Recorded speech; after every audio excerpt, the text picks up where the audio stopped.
Cuando se habla de un personaje que vivió hace 120 años, es difícil separar la realidad de la leyenda sobre esta persona.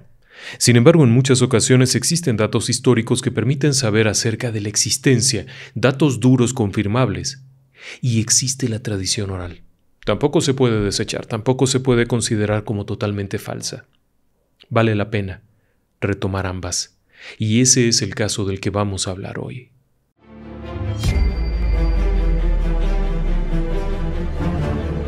Relatos del lado oscuro. Fantasmas. Seres extraños. Sucesos inexplicables. Perversidad humana. Historias que otras mentes prefieren ignorar.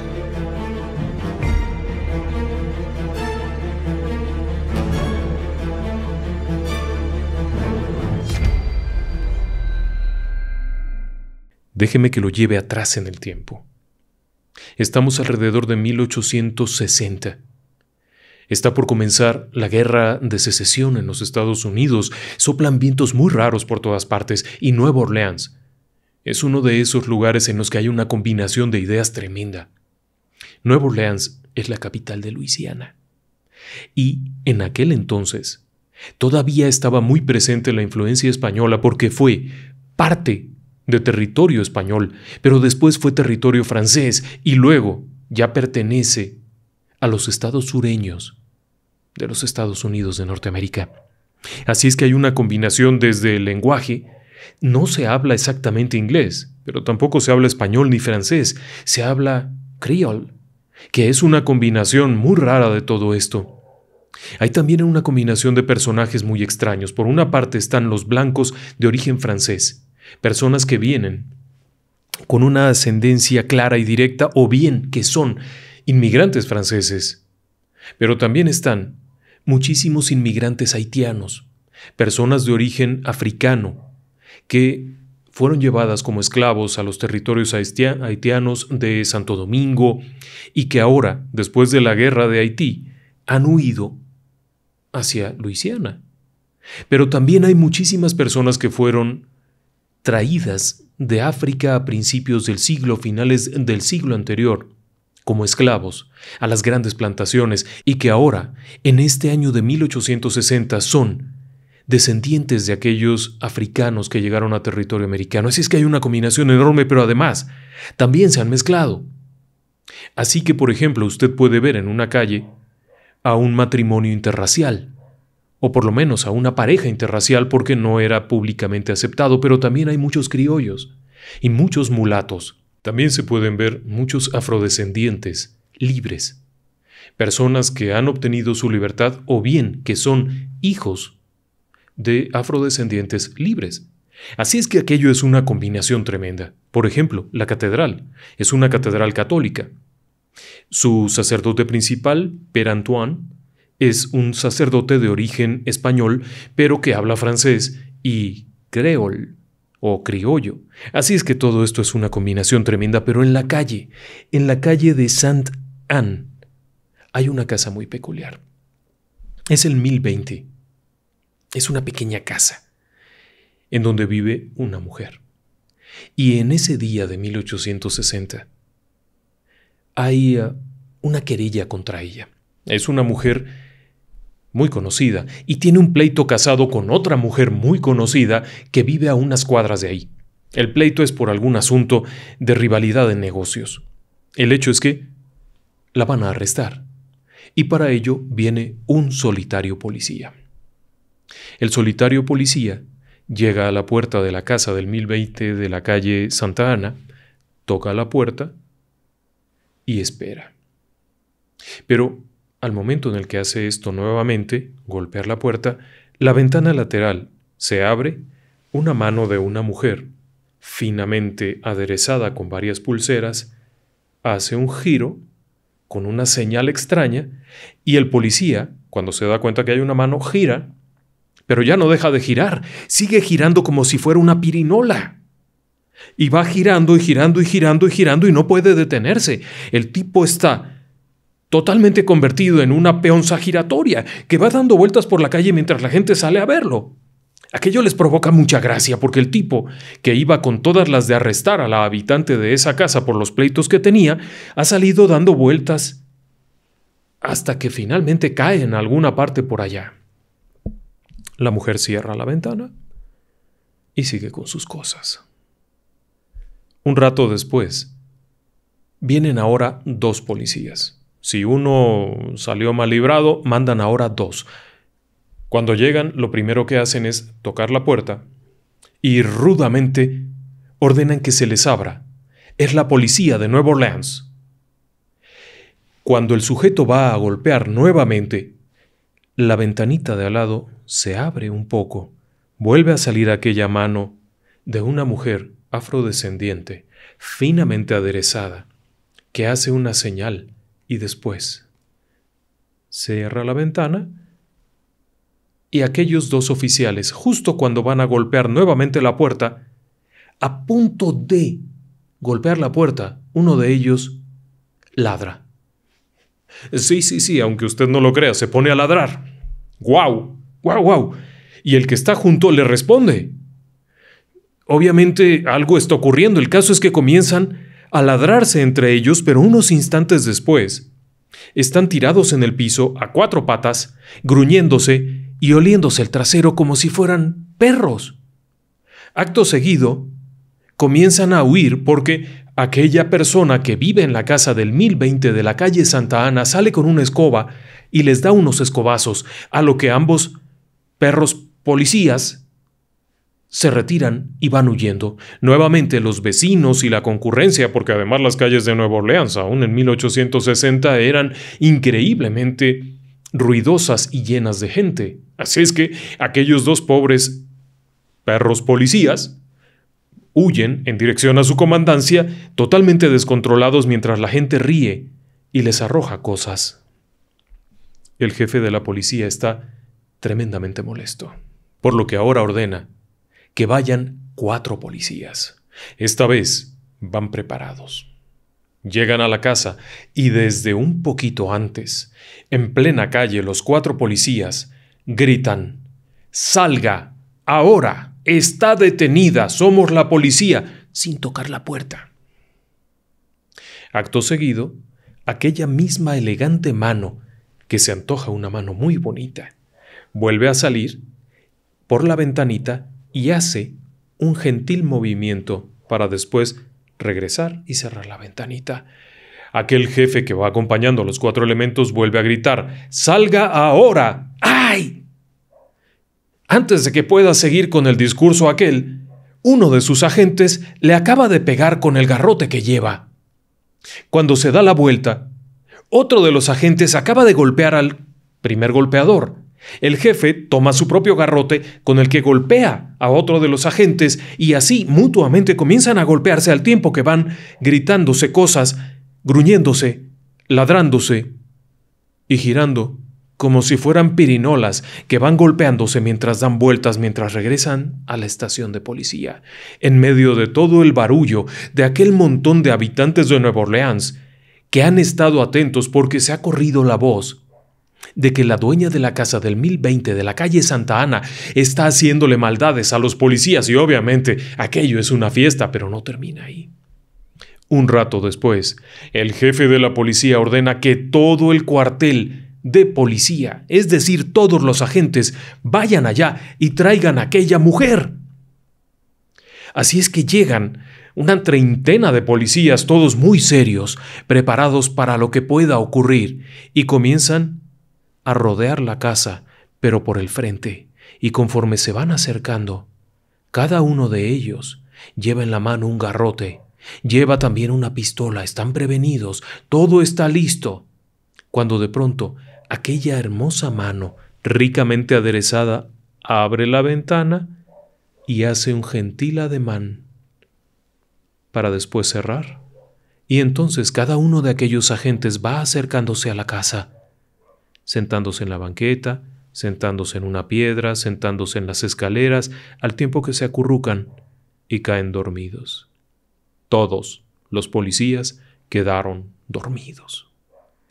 Un rato después, aquella misma mujer salió, abrió la puerta, cerró la puerta, siguió su camino y fue a atender unos asuntos que tenía. Al caer la noche, cuando regresó, simplemente golpeó con el palo de la escoba y aquellos agentes que habían caído dormidos se levantaron y se fueron muy apenados. No volvieron. No volvieron por ella. Fueron y arrestaron a la enemiga, a la que la había denunciado. Y es que esta mujer no era cualquiera mujer. Era un personaje increíble, respetado, temido, buscado, odiado. Su nombre, Marie Laveau. Se escribe Laveau, se pronuncia Laveau. Marie Laveau, la reina del vudú de Luisiana. Una mujer con una historia tremenda. Una mujer que ha sido considerada a lo largo de muchísimos años como mito.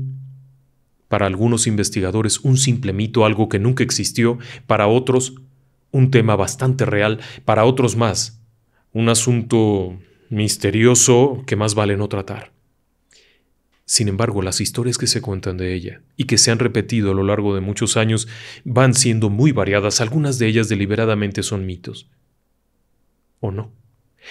Porque siempre puede caber la posibilidad de que hubiera habido algo detrás. Esta historia de los policías es una historia que se cuenta porque en cierto momento Marie Laveau tuvo una querella con otra mujer por una estatuilla. Marie Laveau era una sacerdotisa vudú, de un tipo de vudú muy particular que se generó en Luisiana. No era el mismo vudú de Haití o del Senegal o del Congo, sino que era una variación creada ahí mismo en Luisiana, entre los primeros africanos que llegaron traídos como esclavos y que tenían antiguos conocimientos y que se fueron mezclando a su vez con ritos católicos, con ritos protestantes, con influencias francesas. Todo esto generó el vudú Luisiana. Marie Laveau era una sacerdotisa vudú Luisiana. Y por cierto, muy conocida y con un poder extraordinario. El pleito con la otra sacerdotisa vudú, que era una mujer haitiana que había llegado recientemente, terminó cuando esa mujer fue llevada a prisión y Marie fue a la casa de esta mujer y recuperó su estatuilla. Así de simple. Se la habían robado y la recuperó. Por supuesto que en todo este proceso no hubo ninguna acción delante de un juez. Todo esto se resolvió en el terreno del vudú. Los policías no volvieron a molestarla, pero no es la única ocasión que se cuenta esto. Marie Laveau solía hacer una especie de celebración, un rito. Era estupenda para hacer ritos. Organizaba eventos con bailes, músicas, arrojaba cosas. Por ejemplo, todos estaban bailando alocadamente con un frenesí extraño y ella iba soplándoles whisky en la cara. Al tiempo que también con un puño arrojaba un polvo blanco en la cara de aquellos y le soplaba el whisky, y con esto se volvía una locura. Todo esto se hacía en una plaza conocida como Congo Square, la Plaza Congo. Hasta un día en el que finalmente el alcalde dijo: «Por Dios, paren esto. ¡Qué locura!». Alguien le llamó la atención y por lo tanto pusieron unas rejas y prohibieron el acceso a Marie Laveau. 4 policías cuidaban cada uno de los accesos a la plaza. Según se cuenta, un buen día toca la reunión. Marie Laveau sabe que tiene que ir a la Plaza Congo porque cada semana hacen un ritual ahí. Cuando llega, 4 fuertes policías se interponen en su camino dando la orden de que retroceda y no vuelva. A lo que ella simplemente se les queda viendo. Y acto seguido, con un chasquido, los 4 policías caen de rodillas, después agachan la cabeza y comienzan a olisquearse los traseros, convertidos literalmente en perros. Ella entonces continúa su camino, llega al centro de la plaza, en donde hace un chasquido y aparece su fiel asistente.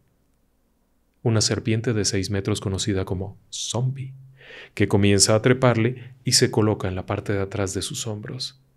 Y comienza el rito. Ahora, a usted le puede parecer muy jocoso todo esto, pero no pierda de vista que Marie Laveau era una sacerdotisa vudú. Y por lo tanto, su trabajo no solamente era jugarle bromas a los policías, sino también hacer encantamientos. Era hábil fabricando una cosa que se conoce como gris, una especie de amuletos de protección pero también de daño y que servían para muchos fines. Hay una historia muy macabra que se cuenta. Ahí mismo en Nueva Orleans, 1840 más o menos. Marie Laveau es una mujer joven. Por cierto, se dice que era extraordinariamente guapa. Esta mujer de unos 40 años recibe la visita de un hombre. Este hombre viene muy afligido porque su hija no quiere contraer matrimonio con la persona que él le ha escogido. Es un matrimonio por conveniencia.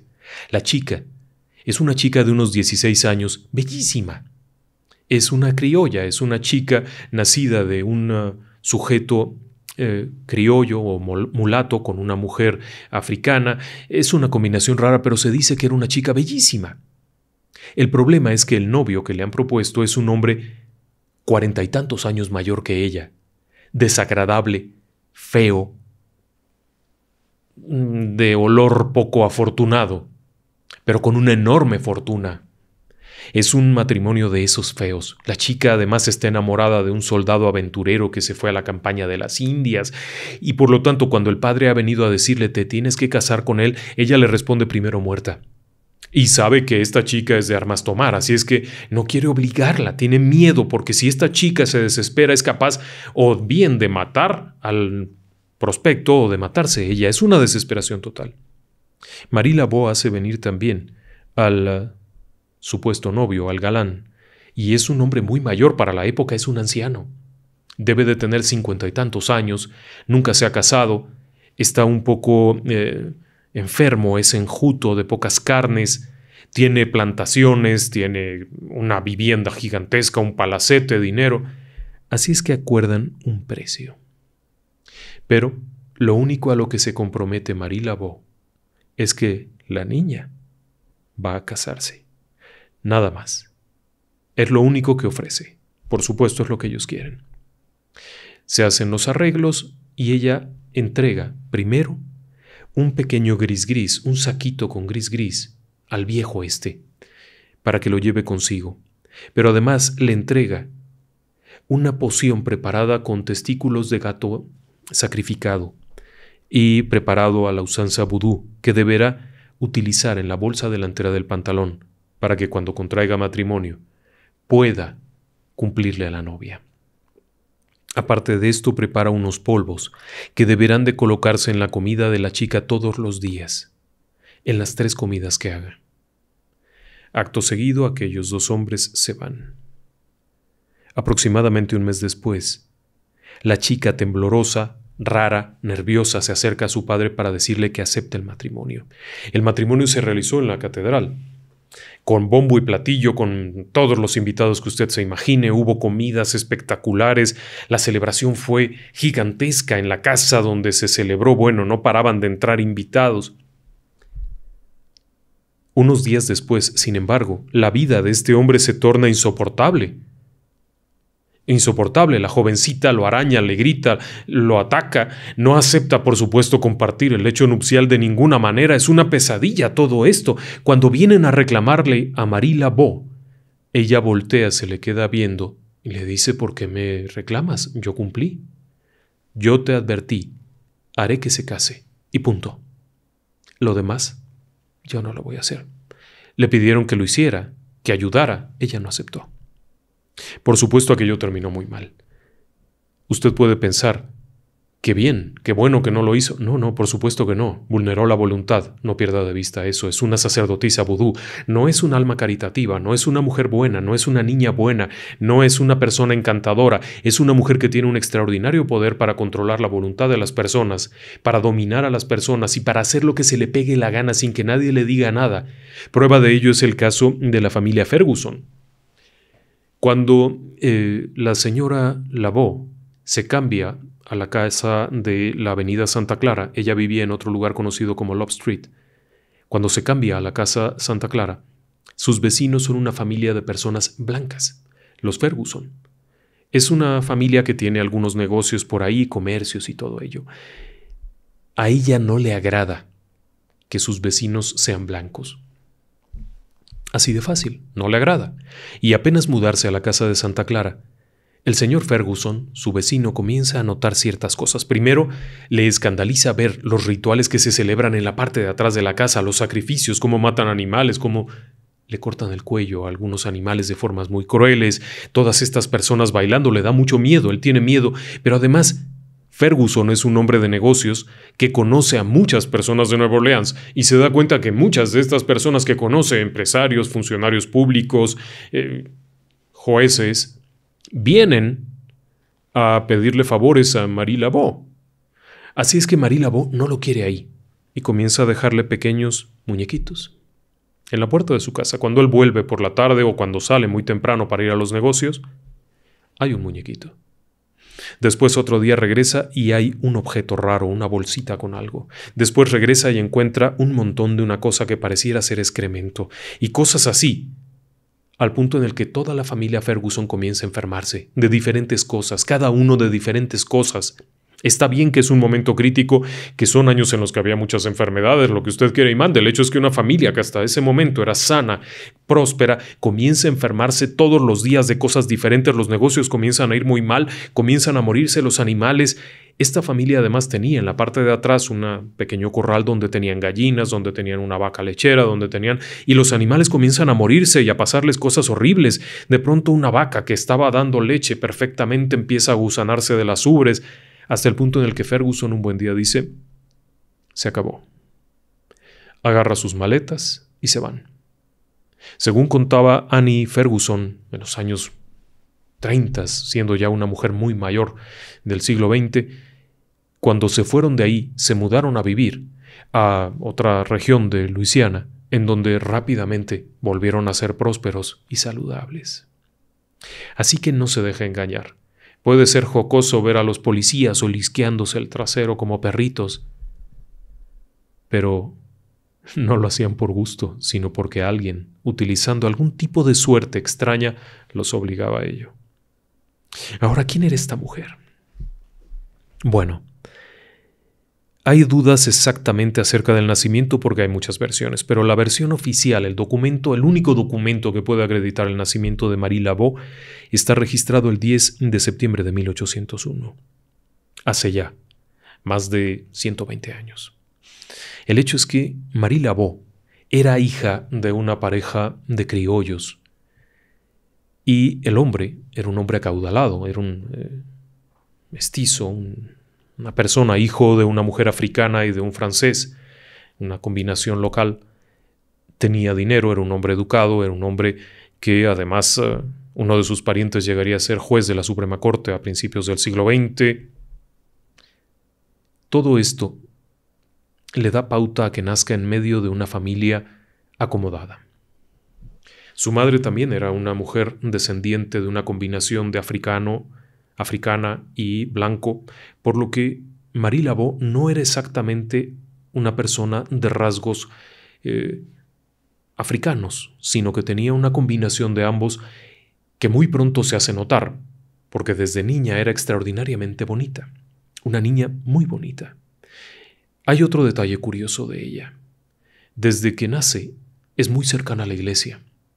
Hay un acta de bautizo en la iglesia de Nueva Orleans. Hay muchos datos acerca de esto, que han sido recopilados por diferentes investigadores históricos, pero lo curioso es que, en un cierto punto, Marie comienza a tener alguna suerte de contacto con las religiones africanas. Eso es obvio.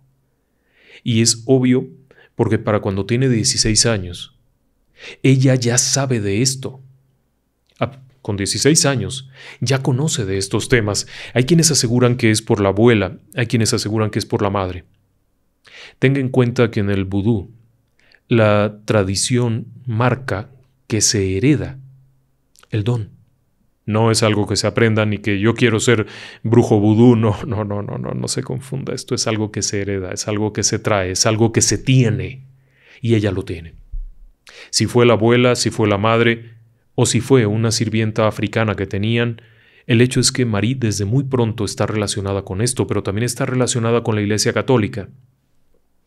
El sacerdote de la catedral, Père Antoine, quien la bautizó, quien le dio los primeros sacramentos, le regaló algunos libros.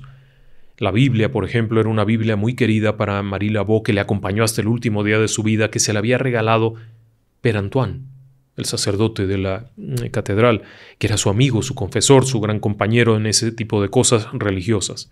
Ojo, cuando tiene 18 años, Marie Laveau contrae matrimonio con un tal Jacques Paris. Paris era también descendiente de una familia criolla con mucho dinero. Era un mulato, se le describe como un mulato también muy guapo.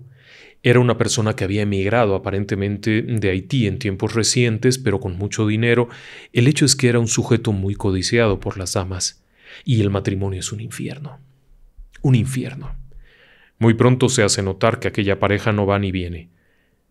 Jacques es muy afecto a los bares, a las cantinas, a las mujeres, lo cual a una Marie Laveau empoderada, conocedora, no le cae nada bien. Se cuenta que Marie Laveau tuvo 2 hijas con Jacques Paris. Hay registros de nacimiento de 2 hijas. Una de ellas sería Marie Vangeline Paris y otra sería solo conocida como Delphine. El problema es que un buen día, pues bueno, desaparece Jacques Paris. Así como llegó a la vida de Marie Laveau, desaparece. No hay una partida de muerte, hay una partida de nacimiento de las hijas, pero tampoco hay partida de muerte, hay un acta de matrimonio, pero simplemente se desvaneció por completo. Y las 2 hijas también. Aparentemente ninguna de las 2 era hija de Paris, o alguna de ellas pudo haberlo sido, pero como fuera, el hecho es que Marie Laveau estaba harta de este sujeto para 1826. ¿Ya no está Jacques Paris? El misterio de qué fue lo que le ocurrió, dónde fue a parar o cómo fue que terminó no queda claro. Vivían en una casa que les había regalado el padre de Marie Laveau en la calle Love Street, y él era particularmente enemigo de la práctica vudú. Era enemigo de lo que hacía Marie. Era un matrimonio muy violento en donde ella era golpeada, en donde había muchos problemas, hasta que un buen día él desapareció. Lo triste es que las 2 niñas, de las cuales hay registro de nacimiento, también desaparecieron. En aquel año de 1826, totalmente libre y feliz, se une en una especie de concubinato con un sujeto conocido como Christophe Glapion, que se convertiría en su gran amor. Se dice que tuvo 15 hijos con Glapion. La realidad es que no fue así. No hay 15 hijos. Pudo haber habido un montón de entenados y personas que llegaban a vivir a la casa, pero solo tuvo 5 hijos, de los cuales 3 murieron a edades muy tempranas y solo 2 chicas sobrevivieron. Una de ellas sería Marie Philomène, quien se encargaría de cuidarla por el resto de sus días y sería su fiel acompañante, y la otra, Marie Laveau II, quien en realidad se llamaba Marie-Héloïse Eucariste Glapion, pero todo el mundo la conoció como Marie Laveau II. Y a partir de ese momento la vida cambia totalmente, porque Marie Laveau, ahora libre, sin Jacques Paris, sin el contrapeso de aquel sujeto nefasto, se convierte inmediatamente en lo que llegaría a ser la reina vudú de Nueva Orleans. Es en este periodo de tiempo cuando se cuentan historias como la de el juicio de aquel muchacho. Una tarde, un padre de familia, un hombre poderoso y adinerado de la región, viene a pedir ayuda a Marie Laveau. Su hijo está acusado de un crimen y las autoridades tienen suficiente evidencia como para mandarlo a la muerte. Exactamente cuál era el crimen no queda claro.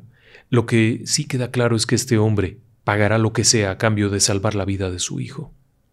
Marie Laveau escucha aquello y pregunta ¿cuándo es el juicio? Le dan la fecha y ella pide a cambio, según la leyenda, una casa. Una casa, específicamente una casa. Aquel hombre accede de inmediato, por supuesto. La casa es suya. Durante los días siguientes, Marie Laveau se va preparando. 3 días antes, se encierra en la catedral, haciendo oración durante todo el día. Pero el día anterior al juicio, se encierra en la catedral toda la noche, colocándose 3 gordas pimientas dentro de la boca.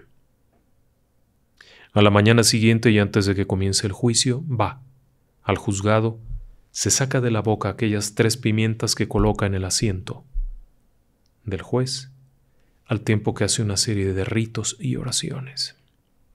Durante el juicio va y se sienta justo atrás del fiscal que está acusando al chico, y es ahí donde se entera que el chico está acusado de haber asesinado de forma violenta a otras personas. Es un asesino. Al iniciar el juicio, el fiscal está seguro de que tiene las pruebas suficientes, hay testigos, hay un arma, hay todo, pero cuando empieza el juicio el fiscal comienza a trastabillar, a hablar sin sentido, a distraerse, no puede concentrarse, no puede decir lo que tenía que decir. El juez le pregunta, pero pregunta cosas absurdas, todo el mundo habla babosadas. El juicio es un verdadero circo, hasta el punto en el que finalmente el juez, en medio de risas, así como suena, golpea con el martillo aquel y declara inocente a este sujeto mientras sigue riendo. El fiscal sale mientras se ríe y no sabe qué fue lo que ocurrió, al tiempo que todo aquello se desvanece. El juicio, por supuesto, exonera al chico, que sale feliz de la vida. Se dice que el padre entregó la casa. En realidad no le entregó ninguna casa. Se decía que era la casa de la calle Santa Ana 1020. No. La casa de la calle Santa Ana 1020 la compró el señor Glapión por medio de una hipoteca. No fue un regalo, pero sí se pudo rastrear que en algún momento hubo un juicio extraño en el cual participó Marie Laveau. ¿Qué fue lo que le pagaron o cómo le pagaron? Bueno, eso no queda claro, pero probablemente con dinero, simplemente con dinero. Marie Laveau trabajaba por dinero. Así de sencillo. Y como usted podrá notar, aun cuando se diga que era una defensora y una mujer muy buena y que recibía a muchos niños que no tenían hogar, la realidad es que era una sacerdotisa vudú, y este tipo había matado a alguien o a varias personas, y sin muchos preámbulos y a cambio de dinero hizo que todo esto se volviera un caos para que se fuera. ¿Puede ser leyenda? Puede serlo, ¿por qué no? Tiene 120 años esta historia, así es que podría ser un mito. Hay quienes aseguran que no hay ninguna base, hay quienes fueron allá a los registros históricos, pero también hay quienes aseguran que los fundamentos de la tradición oral en Luisiana eran bastante sólidos. Otra de las historias que estaba muy documentada eran las frecuentes visitas de Marie Laveau a la prisión Parrish, que estaba en Nueva Orleans. Siempre visitaba la zona de los condenados a muerte. Buena pregunta, ¿por qué? La noche anterior a que fueran ejecutadas las personas, los criminales, Marie Laveau llegaba y armaba una especie de altar afuera de las celdas. Realizaba un rito extraño en donde cantaba una serie de oraciones, ponía imágenes, ponía sus libros, aquellos antiguos libros que le había regalado Pierre Antoine, y prendía velas y estaba con ellos. Ella decía que era para ayudarlos a que se fueran tranquilos.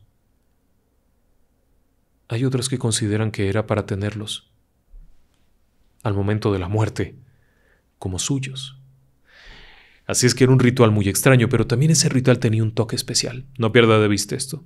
En más de una ocasión, Marie Laveau llegaba a la prisión y se sentaba con una persona que estaba a punto de ser condenada. Probablemente sería ejecutada al amanecer. Así es que llevaba la última cena. A petición de la mamá, a petición del papá, a petición de la esposa, llevaba la última cena del condenado, un gumbo yamba, o un gumbo, como también se le conoce, un guiso particular que se hace en la región, un guiso muy especial. Por supuesto, la mayoría de los reos decían, no, por Dios, yo no quiero comer eso, a mí tráiganme otra cosa, o no quiero cenar nada, lo iban a matar al otro día amaneciendo. Y la muerte no era exactamente rápida, era colgado o fusilado, o sea que no era algo sencillo, eran muertes muy feas. Y por lo tanto muchos de ellos no querían comer nada, pero ella insistía en que comieran. Por una sencilla razón. La comida estaba preparada. Se sabe de varios casos en los que a la mañana siguiente el reo estaba muerto. Antes de que lo colgaran, cuando llegaban los guardias para llevarlo a la horca, estaba muerto. En su celda estaba muerto. Así es que, lástima, no pueden colgar a un muerto, por lo que lo sacaban y lo llevaban al cementerio en donde lo enterraban. y sin embargo algún tiempo después el muerto estaba vivo. Marie Laveau conocía el efecto de la tetrodotoxina, la droga zombie. Sí, es muy sabido que Marie Laveau también ayudaba en esos casos. No importaba qué es lo que hubiera hecho el tipo que estaba condenado a muerte, ella iba, lo drogaba, el tipo parecía muerto.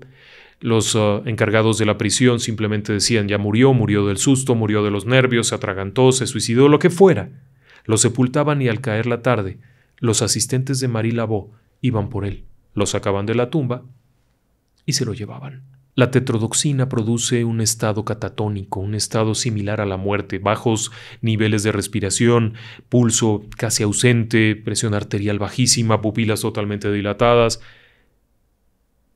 como si estuviera muerto. Ahora viene la pregunta, ¿qué ocurría con estos sujetos? Hay dos variantes de la leyenda. Una dice que era por encargo, que le pagaban a Marie Laveau para que ese sujeto pudiera sobrevivir. Y cuando regresaba, después de estar sepultado, lo revivían, lo reanimaban y lo hacían huir del lugar para que siguieran con su vida en otra parte. Otra asegura que se convertían en zombies y que Marie Laveau tenía un grupo de estos que la ayudaban para sus rituales y para sus trabajos y los diversos deberes que tenía. El hecho es que lo que sí hay es un registro claro de que Marie Laveau visitaba con frecuencia la prisión Parish en Nueva Orleans. Así que si usted pensaba que todo lo hacía porque era una buena mujer, no. Era parte de. Ahora, ¿qué pasaba con los niños? La casa de Marie Laveau era conocida como un lugar donde había muchos niños, pero no eran hijos suyos. Ella, reales, solamente tenía 2, y ya eran grandes. Por cierto, ambas eran chicas guapísimas, pero la que se conocería como Marie Laveau II era exactamente igual a ella. Era asombrosamente parecida. Hay quienes aseguran que en ocasiones la que hacía los trabajos era su hija, Marie-Héloïse Eucariste Glapion, pero como era tan parecida, creían que era ella. De hecho, se corría el rumor de que Marie Laveau no envejecía, de que nunca envejecía, porque eran la hija y ella exactamente iguales. ¿O no? Porque también hay quienes aseguran que Marie Laveau murió en 1835 y que hay registro de la muerte de Marie Laveau en 1835. Entonces, ¿quién rayos estaba en los años 60, en 1860? ¿Y quién tenía esta apariencia juvenil permanente? Es muy complicado porque el mito alrededor de esta mujer asegura que no envejecía, no moría, o si murió, revivió y regresó de la tumba. Así es que es todo muy complicado. Lo que es un hecho es que esta mujer era tan famosa que las personas le hacían todo tipo de encargos. Hay un caso que se relata que es el caso de la señora Floquet.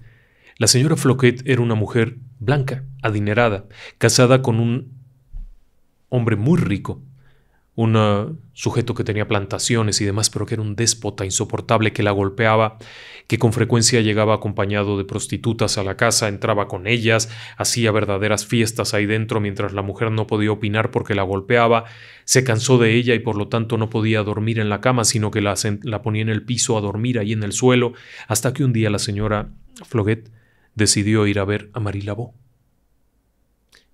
Cuando llega, toca la puerta y desde el interior se cuenta que Marie Laveau le responde: «Pase usted, señora Floquet». Ella no sabe cómo lo supo. La señora Floquet entra y dice: «Sí, yo sé quién es usted, señora Floquet, pase, siéntese. Es que yo sé cuál es su problema. Mire, va a hacer esto y le va a poner esto, otro y le va a dar esto». La mujer lo hace y el hombre cambia dramáticamente. La pregunta que muchos hacían es: ¿cómo lo podía saber? Bueno, parte del negocio de Marie Laveau es que era peluquera. Además de ser la reina vudú, hacía trabajo de salón de belleza literalmente a las mujeres acaudaladas de la ciudad, tanto blancas como francesas, como españolas, como las criollas. Quien tuviera dinero para pagar sus servicios recibía sus servicios. Y usted sabe que los salones de belleza, las peluquerías, suelen ser lugares de confesiones. Así es que ella se enteraba de todo. Y además tenía un servicio de espionaje tremendo, porque parte de su negocio era saber los chismes y saber para dónde moverse y cómo moverse. Entonces tenía contacto con todo tipo de personas, desde el cocinero, la sirvienta, el esclavo, la esclava, y de esa manera podía saber las noticias apenas ocurrían. Si un hombre era infiel a su mujer, ella lo sabía, porque ya fuera la mujer con la que estaba haciéndole infiel, se lo decía, o la esclava, o la criada, o el barrendero, o el hombre que iba pasando, de alguna forma llegaban las noticias. Era un servicio de información secreta que fluía siempre hacia la casa de Marie Laveau, porque a cambio de esta información ella podía hacer favores en un intercambio. Así que era una mujer poderosa por muchas razones. Primero, porque la gente le temía. Segundo, porque tenía el conocimiento actual y fresco de las cosas, una verdadera red social. Tercero, porque era una sacerdotisa vudú. Y esto significaba que conocía ciertos ritos. Ella los aprendió de muchas formas, pero queda claro que también tuvo 3 padrinos principales. El primero de ellos era el Dr. John. El Dr. John era un africano venido del Senegal. Era un hechicero de vudú Congo, es decir, era un hechicero oscuro. Todo el mundo sabía que el Dr. John, más conocido también como Bayou John, era un Hogan, un practicante del vudú, pero de acuerdo con los antiguos rituales traídos directo de África. Era un vudú negro, un vudú de daño. Aprendió a dañar, cómo matar, a partir de las enseñanzas del Dr. John, pero también fue aprendiz de Sanité Dédé, que también era una reina vudú que curaba. Contrario al Hogan, esta mujer era una Mambo, es decir, una sacerdotisa que curaba. También tuvo contacto con Marie Salop, que también era una reina vudú de Vudú Redé, que era vudú de medicamento, vudú de protección. Entonces, esta mujer, Marie Laveau, aprendió de 3 fuentes. Si bien ella ya tenía conocimiento propio, ya había heredado cosas de su propia familia y tenía el don, de acuerdo con la antigua tradición, cuando entra en contacto con estos 3 padrinos, se vuelve indestructible porque además mezcla todo esto que le han enseñado con ritos católicos, lo que la hace ser aceptable para ciertos grupos sociales en donde había la práctica católica, aceptable para grupos de personas afrodescendientes, para todo el mundo. Y entonces comienza a hacer sus propios rituales. El ritual habitual era en la Plaza Congo, en el Congo Square, en donde cada semana se reunían para danzar mientras ella tenía la serpiente en los hombros y arrojaba este polvo y les daba este whisky que les soplaba en la cara y que era una celebración, digamos, menor. Todos los días había reuniones en casa, atendía en casa, daba servicios y curaba. También hacía pronósticos. Era una persona que se atrevía a adelantar lo que sucedería. Por eso, cuando va a estallar la guerra de secesión en los Estados Unidos en el 61, ella lo sabe de antemano y protege a ciertas personas para que no vayan a la guerra. Pero la celebración principal ocurría la víspera de San Juan, el 23 de junio. El ritual se realizaba en alguno de los médanos de la zona conocida como el Bayou Saint-Jean, en el lago Pontchartrain.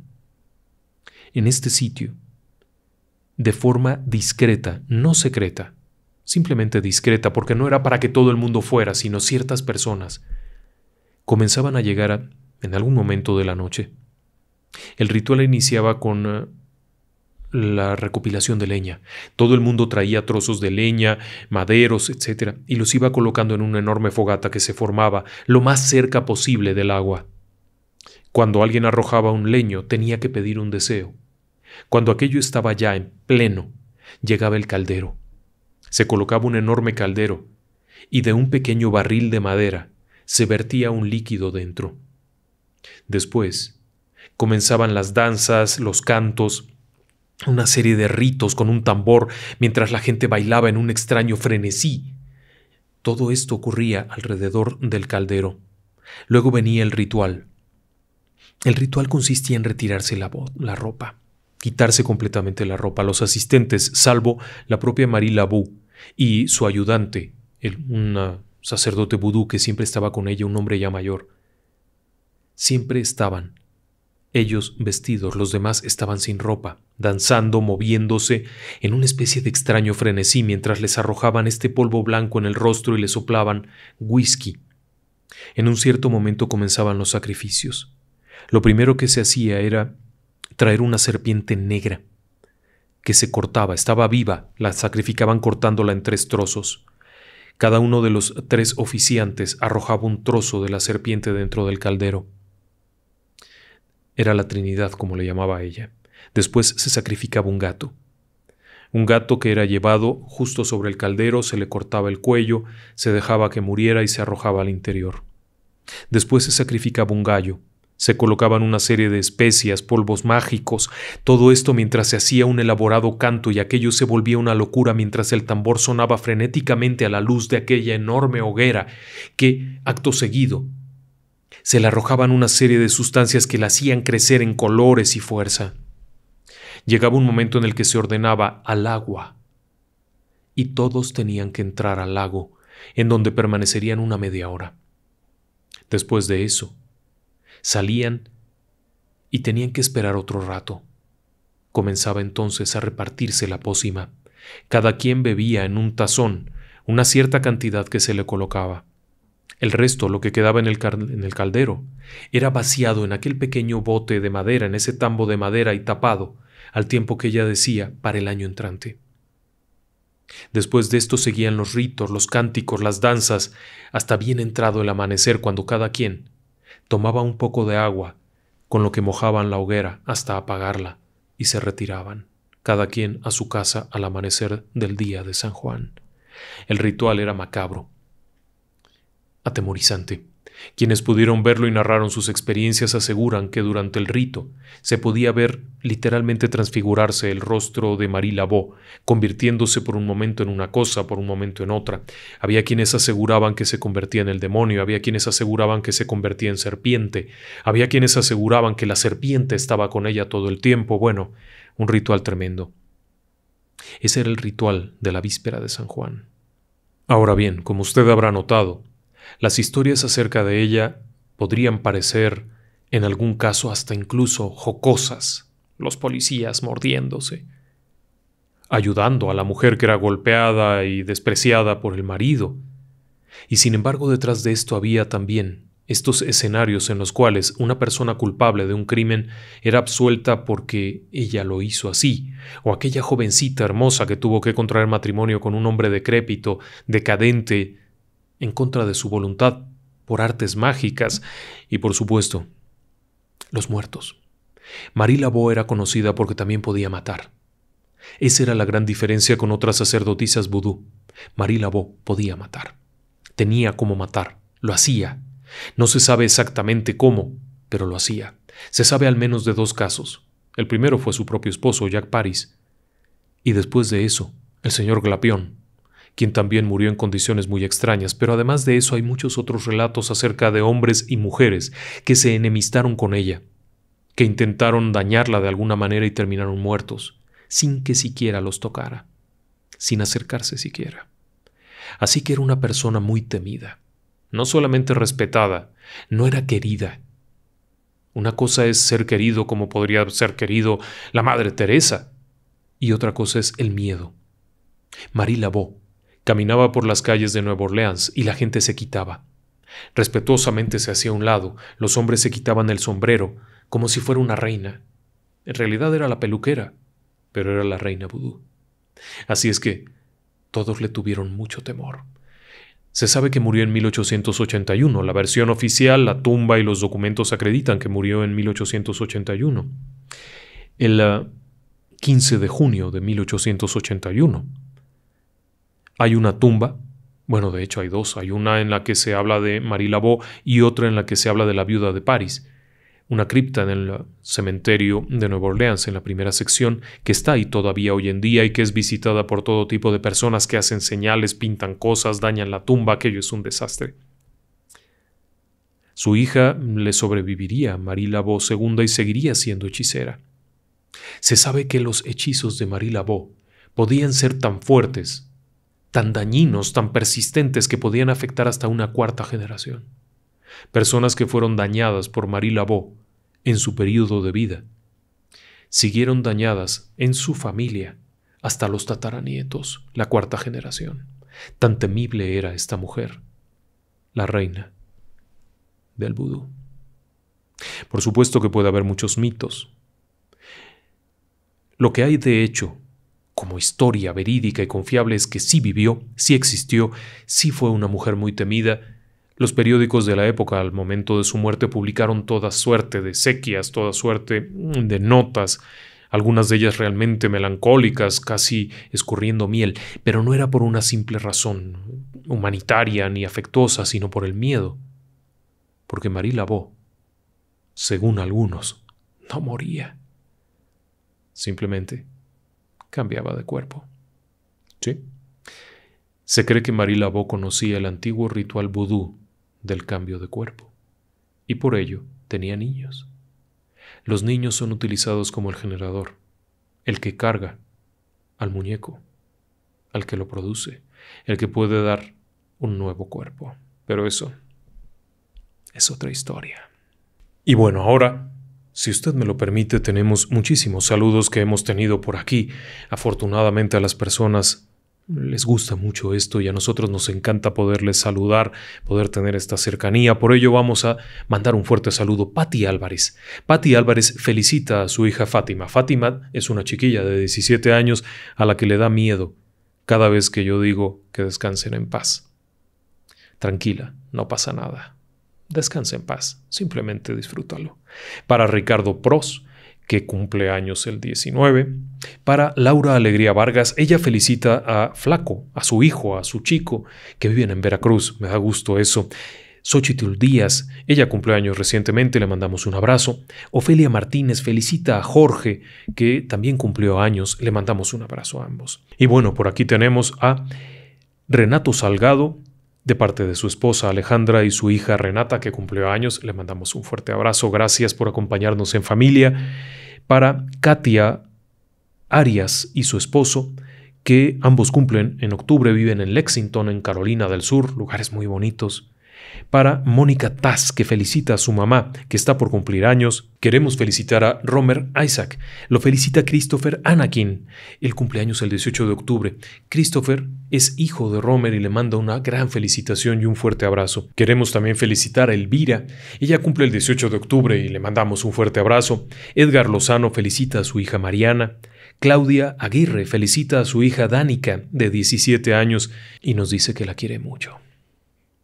Brenda, su nombre es Rocket Fuel, saluda a Rafael Rabadán, que es su esposo, le manda un fuerte abrazo. Vilebalda Alonso está por cumplir años, también le mandamos una gran felicitación, muchas gracias por acompañarnos. La familia Reyes Aguilar, que son papá, mamá y su pequeño, que nos acompañan desde Tabasco. Y bueno, también queremos mandarle una felicitación a Mauricio Alcalá, Luis Aiza, que está en Tulsa, Oklahoma, Ana María Rojas Tejeda, de parte de su hijo Emanuel Martínez. Un abrazo para todos ellos, muchas gracias por acompañarnos. Eric Valverde, que va a cumplir 50 años, está en Nueva Jersey. Ismael Alcalá y su mamá Isela Arriaga, que se unen más cuando nos escuchan juntos. Muchas gracias. También nos hace mucha gracia escuchar este relato o este comentario de Pablo Zúñiga, que nos dice que su abuelita nos escucha, pero lo interrumpe mucho para contar sus propias experiencias mientras oye nuestros videos. A nosotros nos parece una historia tremenda, nos da muchísimo gusto que lo puedan hacer. Les mandamos un abrazo a ambos. Pablo Zúñiga, muchas gracias. Y bueno, muchísimas gracias a Virginia Ramírez Camacho, a Ezequiel Cuellar y su esposa, a Corazoncita Full, a Patrick Rosas, a Yurfred Rosillo, Isabel Peralta. Todos ellos nos apoyan en el canal a través de sus donativos y se los agradecemos muchísimo, lo valoramos en verdad. Y bueno, Javier Reyes Romero, quien está saliendo de cirugía, está un poquito malito, pero seguramente se va a reponer muy bien. Así es que Javier, le mandamos un fuerte abrazo. Para arriba, mucha fuerza, mucho éxito. Muchas gracias a todos ustedes. Muy buenas noches y que descansen en paz.